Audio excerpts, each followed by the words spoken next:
Okay.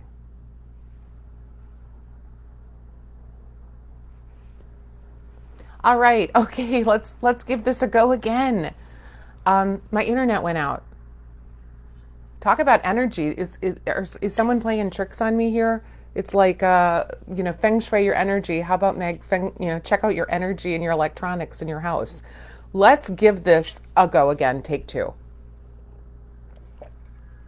All right. Well, happy day to you. We're going to take it from the top. All right. Good morning, everyone. Okay. So today is all about feng shuiing your energy. And what's the inspiration? Earlier this week in my Sober Tranquility group, we talked about, can rearranging your furniture change your life? I don't know about you, but I love rearranging my furniture. Anyone who knows me knows that if they come here 1 month, the next month everything will be moved around, including like where my dining room is. It's crazy, but I love it. And so earlier this week with the Sober Tranquility group, we talked about rearranging your furniture as an entry point into talking about rearranging your life through rearranging your schedule, your boundaries, all of that good stuff. And today I'd like to take that a little segue off of that in this idea of feng shui. And if you guys have heard of it, if you haven't, check it out. I'm a newbie to it. I just took a course by Marie Diamond, who's amazing. She's like the feng shui, and I don't know if I'm saying it properly, feng shui guru to the stars. So she feng shuied Mick Jagger's home, so I thought she was pretty legit. Anyway, I took her course and it's just fascinating. I'll give you one tip actually that I gave my Sober Tranquility group this week. She talks about your desk. The arrangement of your desk is key, and you actually shouldn't have your desk looking out a window, but you should have it where it's positioned where you can see people coming through the door, which means, abundance coming in and, not stuff going out the window, so to speak. So anyway, that got me thinking that today I'd love to talk a little bit about how we can feng shui our energy. And because there's a really great book out there, by the way, by Tony Schwartz, and it's called Manage Your Energy, Not Your Time. And I think that's so true. In today's environment, people are working longer days. They've got kids, of all ages at home, maybe working from home or schooling from home. And it's just, there's a lot of energy drain in the world in that sense. And so I think it's so important to really pay attention to how you're managing your energy. So important. And so I'm really excited to share with you some tips and tools. We're going to go through a really quick quiz. I don't know about you, I love quizzes that will give a bird's eye look or view to your energy. But before we dive in, I love this book. I have this book in my entranceway in my home. By the way, a feng shui tip, the things that you love, have a few of them when people walk in your home, and it's a peek into who you are. So this is a book called Feng Shui Your Life by, can you see it? Jamie Barrett. I love it. It's a beautiful book, beautifully illustrated, pictures. And what I love about it is it's not just about feng shuiing your home, it's about feng shuiing your life. And I'm not going to get into her whole segment on joyful living. We did that in the Sober Tranquility group, so I'm not going to repeat that. I'm going to give you guys some other tips this week. Okay. All right. So I have a couple questions for you before we begin. What drains your energy? Just intuitively, I'm going to give you a few moments. Think about it, write it down. Is it people? Is it your work? Habits that you're doing in your life? Actions, choices? Think about it. What drains your energy? Okay, now I want you to think about what builds your energy. So, what people in your life build your energy? What choices that you make build your energy? Think about that. And I'm guessing, I don't know, I'm anxious to hear, and if you're watching this, could you comment below? I am really curious to know, was it easier to come up with what drained your energy, or was it easier to come up with what builds up your energy? And I'm very curious to hear from you guys on that, because what I find, and with myself included, when I work with people, it's really easy for people to say, oh, this is draining me, and this person's draining me, and my job is draining me, and this person I work with is draining me. So it's very external, like this is draining me. And it's more difficult to figure out, well, what builds me up? What do I love to do? And people are like, Meg, I'm just trying to get through the day. I'm in survive mode. I don't know. I don't know what's on my happy list. I don't know. I don't have the time for it. But I think that's really important to put the focus on what builds your energy, and that requires that you go within. Okay? So there's your first homework for the week. Make a list of what really builds your energy and start doing it once a week. In Sober Tranquility, we have Tranquility treats, and it's all the things to do other than drink alcohol. But guess what? You can apply that to many other things, all the other things to do rather than diving into the potato chips and dip at night. Okay, I'm talking to me. It's on my website. If you go to tranquilitytalk.com, it'll take you right to my blog. And at the bottom, it's a free gift. It's an ebook of my favorite Tranquility treats. So you can download that. Anyway, that's what builds my energy, is doing things on that list, on my favorite Tranquility treats. I love to go on walks with my dog. I love to rearrange my furniture. I love to watch Hallmark movies with my niece and bake cookies. It's just, I could go on and on. But it took me a while to figure out like what really built my energy. So I encourage you to start thinking about, and maybe that little ebook of mine on my website will inspire you to come up with your own list of Tranquility treats. So let's do a little quiz here. All right, are we ready? So just intuitively say yes or no, and I want you to keep track of the yeses on this. This is from Tony Schwartz's book, Manage Your Energy, Not Your Time. And it's he calls it an energy audit. And by the way, thank you, Nick Evans. He is a colleague of mine up in Toronto. He is an awesome executive coach. And a lot of what I'm going over today is information that Nick has put together. And it's also based off of a talk that I gave recently to a larger group on centered leadership and how to manage your energy, how to be a centered and grounded leader in your work and in your home. So this quiz is really interesting. So I want you to just count on your fingers like how many yeses you get. Or if you're able to write it down, that's fine too. All right, number 1, we're going to talk about your mind. First question, or first statement. I have difficulty focusing on one thing at a time, and I'm easily distracted during the day, especially by email. Okay, is it a yes or no? If it's a yes, count it 1. Number 2, I spend much of my day reacting to immediate crises and demands rather than focusing on activities with long-term value. Okay. Number 3, I don't take enough time for reflection, strategizing, and creative thinking. Number 4, I work in the evenings or on the weekends, and I almost never take an email-free vacation. Oh God, that was me back in the day. I never, ever let go of email, and it really owned me. So, all right, now we're going to move on to emotions. This is the second. There's 4 little segments here. So, number 1, I frequently find myself feeling irritable, impatient, or anxious at work, especially when work is demanding. And you can apply this to home too, if you work from the home. Number 2, I don't have enough time with my family and loved ones, and when I'm with them, I'm not always really with them.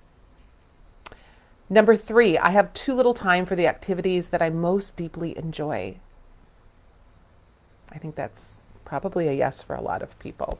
Number 4, I don't stop to express my appreciation to others or to savor my accomplishments and blessings.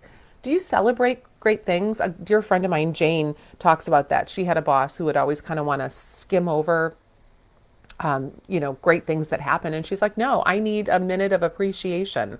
So I love that. Like just taking a moment to celebrate. Your kid gets a great grade, on an exam.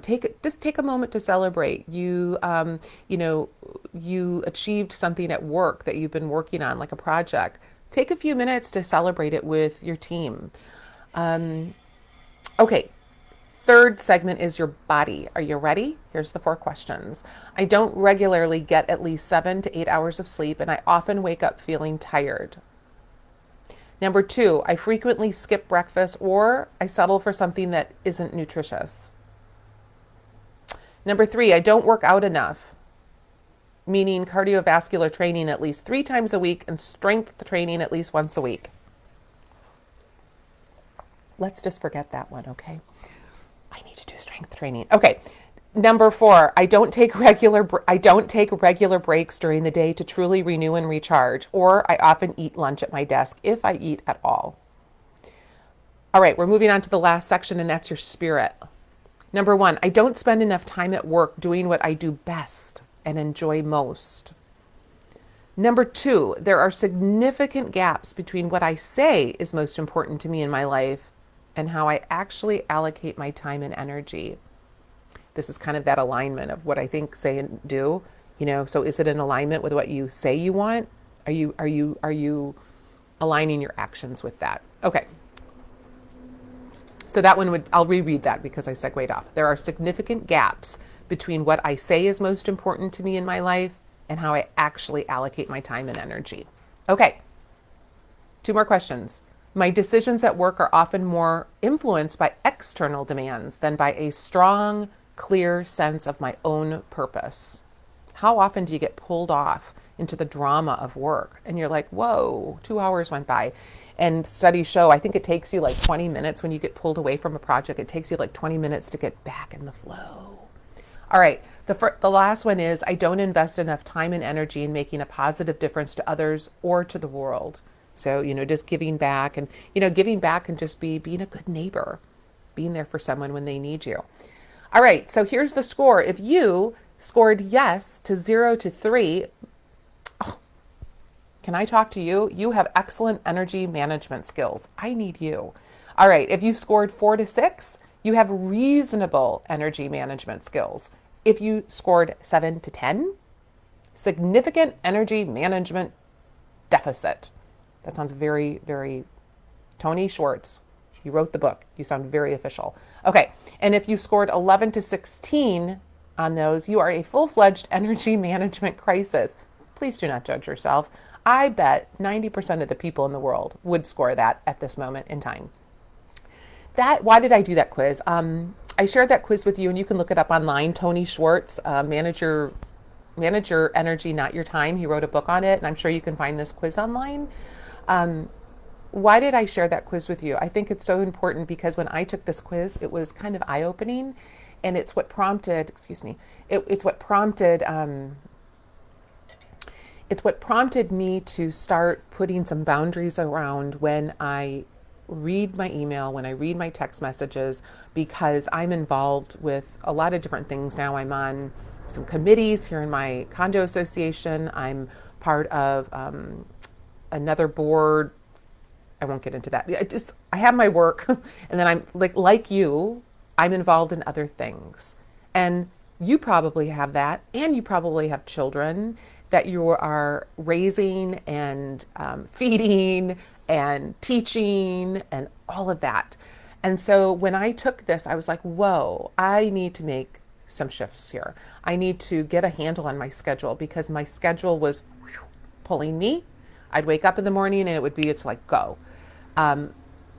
Now I am trying to be disciplined and not check my phone until 8 a.m. I'm working on that. And so it's just little tweaks that immediately I notice give me more in the reservoir for energy. I feel like, do you ever feel like people are just stealing your time and stealing your energy? Well, guess what?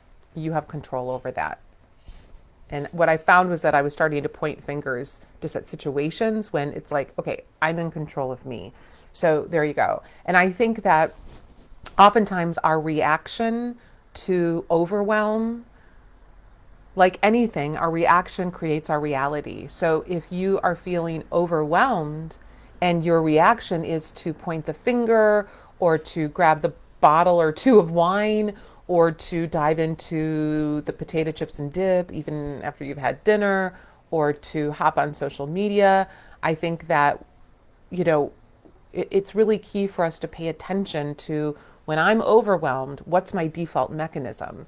Because that's probably a big thing of if you're feeling your energy is being drained, it's probably what is your default mechanism. For me, it was my wine time. For other people, it's food. For other people, it's social media. For other people, it might be shopping. It could be a variety of things. It's basically, what's your drug of choice? And I use the word drug, obviously, like what's your drug of choice? So our reaction always equals our reality. So I have a few ideas here that I'm going to share with you about how to really build your energy, okay? And I'm going to move this because I have a mirror in the back and it looks like I'm wearing a crown. And you probably didn't even notice. So I probably shouldn't have said anything, but it's bugging me. Okay, there we go. There we go. Okay, let's talk a little bit about breathing. So I love this idea. I call it the grace breath. Grace breath. God, I love that word, grace.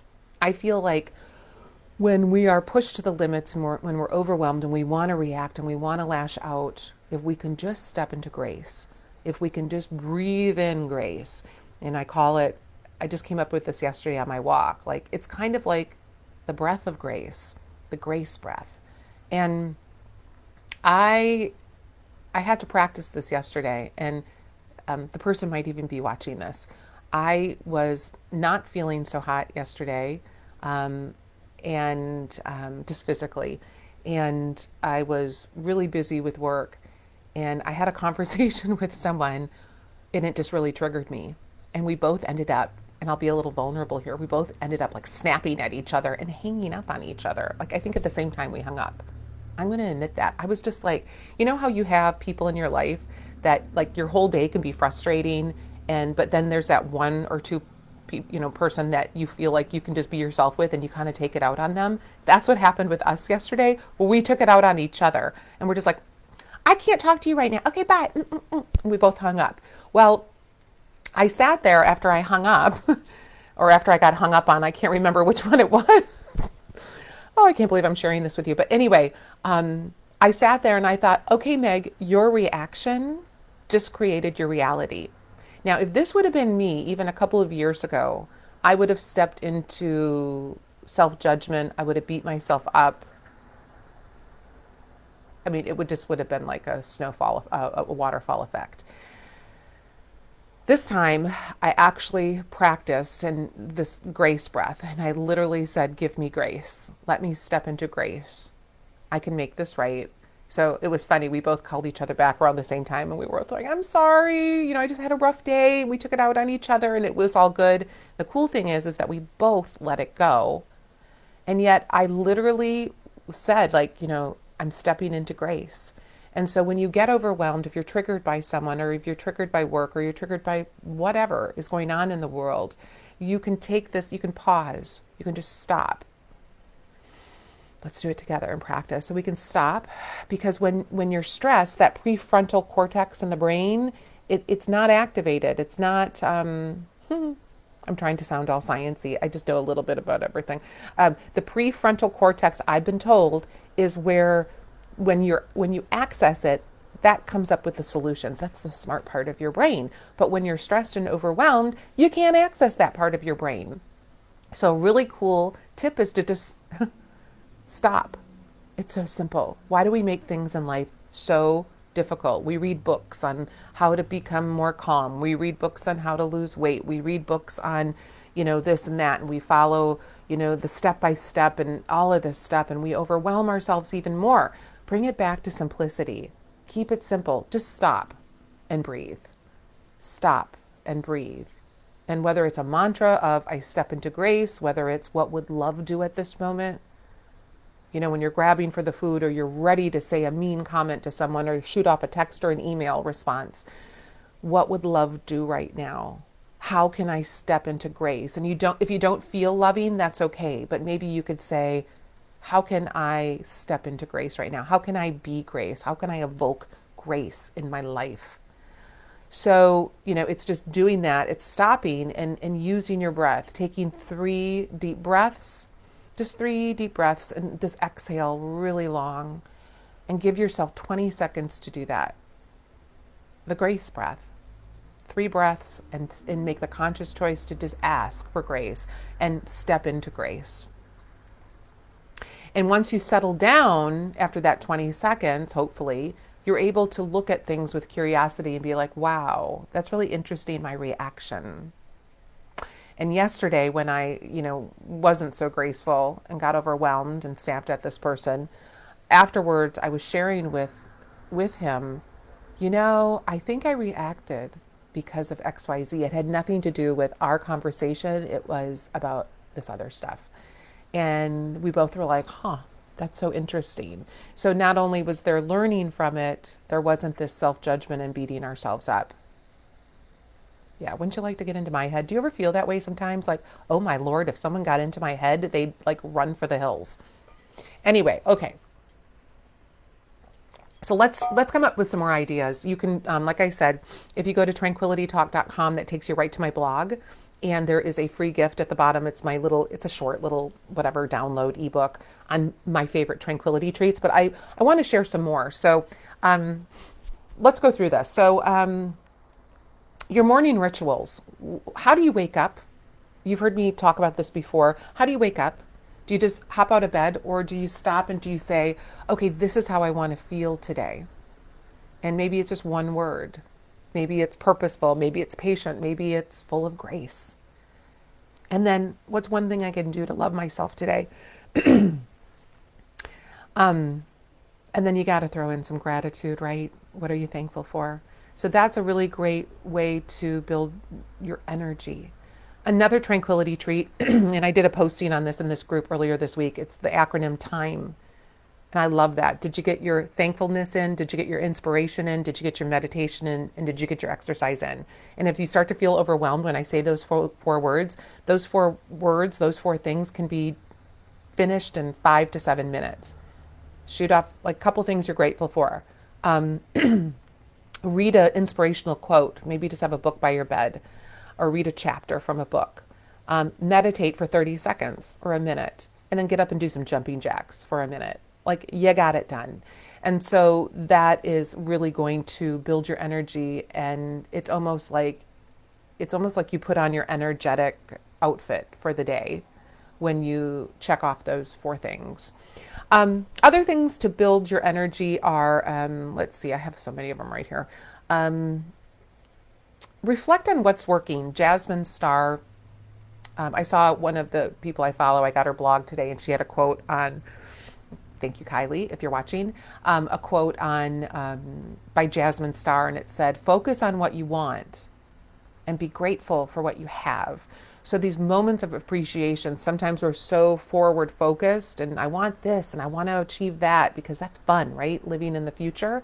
Bring it back as well, though, to here and be grateful for what you have.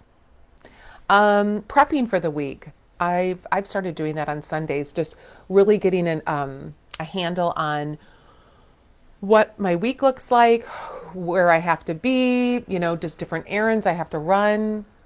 I'm leaning into meal planning. I'm going to try that. All right. Other things, take back your lunch. If you're working through the day and not even giving yourself a break, like take back your lunch. Take little mindful breaks throughout the day. When you're ending your day, do like a little close up, so close up routine or ritual. Your whole day can be comprised your whole day could be created, could be made into a ritual. From the time you wake up, how do you wake up, right? How do you want to feel today? What are some of the things, that you're going to do to love yourself today? Your breakfast can be a ritual, the way you make it, the way you savor it. I have my decaf tea with creamer, almond milk creamer. And, how you start your work. When do you start reading your emails and checking your text messages? A ritual for your lunch, a ritual for closing the day, a ritual with your family in the evening, a bedtime ritual. Your whole day could become a really cool ritual that you're totally present in. Eckhart Tolle always says, your only spiritual practice needs to be living in the moment, being present. That's all you need to do. And then your life becomes a meditation. Your life becomes a ritual. Okay. Other fun little tranquility treats. I got to tell you, I'm just going to share this because I have to. If you guys are into decorating and everything calm and cozy, English Home Magazine, this is the new version, Deck the Halls. It comes out 6 times a year. I get giddy when it shows up. I seriously get giddy. I love wallpaper. I love everything cozy. You can kind of see how I have things decorated here. I think in another life I lived in Scotland or England. I haven't been to Scotland, but I want to go. Anyway, get some fun magazines that you love that inspire you. Another thing that I'm finding is our essential oils. Who knew? My sister got me hooked on essential oils, and I have my diffuser going all night and all day. And I can tell you, my home smells delicious. Today it's like some balancing oil called Valor, and I love it. So, evoking tranquility with all of your senses. What are you smelling in your home or your work? What are the foods that you're tasting? How are you dressing yourself each morning? How are you preparing yourself for bed? Like, is your bed cozy? Like, all of this stuff will make you happy. Or I shouldn't say make you happy. It will create contentment. And because isn't that what we want? I think that happiness is these little bursts of joy throughout our days, right? Throughout our lives, little bursts of happiness. But happiness is fleeting because it's like waves in an ocean. Happiness comes in a lot, and so does pain and emotional suffering and frustration and getting triggered. So it's all these beautiful waves of life and just embracing them all. So like, I can't be happy all the time. I don't know if you can. If you can, let me know what your secret is. But can we be content? I think that underneath any kind of emotional suffering, underneath the sense of being triggered or getting angry or overwhelmed, we can maintain a sense of just a foundational contentment with how we're living our life. We can't control what comes in, the waves. So yes, the happiness waves come in, and so do the other ones. So I feel like happiness is fleeting and it's beautiful and it comes and it goes, but contentment we can really cultivate. And we can cultivate that by just the little simple pleasures. It's delighting in the simple pleasures and the little miracles of life, like fresh sheets and a delicious meal and essential oils and your diffuser and, freshly baked bread, like just yummy, cozy, little lovely things like that. So there you go. Talking about Feng Shui and your energy. If you're interested in Feng Shui, I highly recommend this book, Feng Shui Your Life by Jamie Barrett. I love it, love it, love it. Jamie Barrett. And in the book, again, she talks about, you can Feng Shui your home for more balance and energy, because I believe that is definitely real. And so it's great to Feng Shui your environment. And don't forget to Feng Shui your energy, Feng Shui your spirit, Feng Shui your life. Okay. I love being with you guys each week, and stay tuned. I'll see you next week, 9 a.m. Central Time. And there you go. Have a wonderful weekend. Oh, I forgot to tell you guys. Good thing I write stuff down. Check out, I am so excited. My podcast just went live. This has been a little bit of a dream of mine to create a podcast, and it's on iTunes. So you can search Tranquility Talk, and there's just a few of them on there. There will be one every week. It's going to be released on Tuesday Tranquility Talk. And then there's a bonus one on Saturday called Super Sober Saturday, which relates to my Sober Tranquility group, which if you're interested in that, check it out, sobertranquility.com. And really the Super Sober Saturdays, the mini workshops, they really relate on the podcast. They really relate to anything. It's not just alcohol. You can apply it to whatever you're using in your life as a crutch. So I would love for you to go to podcasts. This is so funny. I mean, could you rate and review? Because I listen to podcasts all the time. So I think it's kind of funny now that I'm asking you to rate and review. But I would really appreciate that, and share it with friends if you'd like. And if you know anyone I should interview, because I'm going to be doing a lot of just workshops on there like I do here. I'd also love to interview people that are in the world of tranquility and creating more of this sense of tender, loving care for yourself and calm and coziness and lovely things. And so if you have any ideas of who I should interview, please send them my way and check it out. And with that, have a wonderful day. Sending you love. Bye-bye.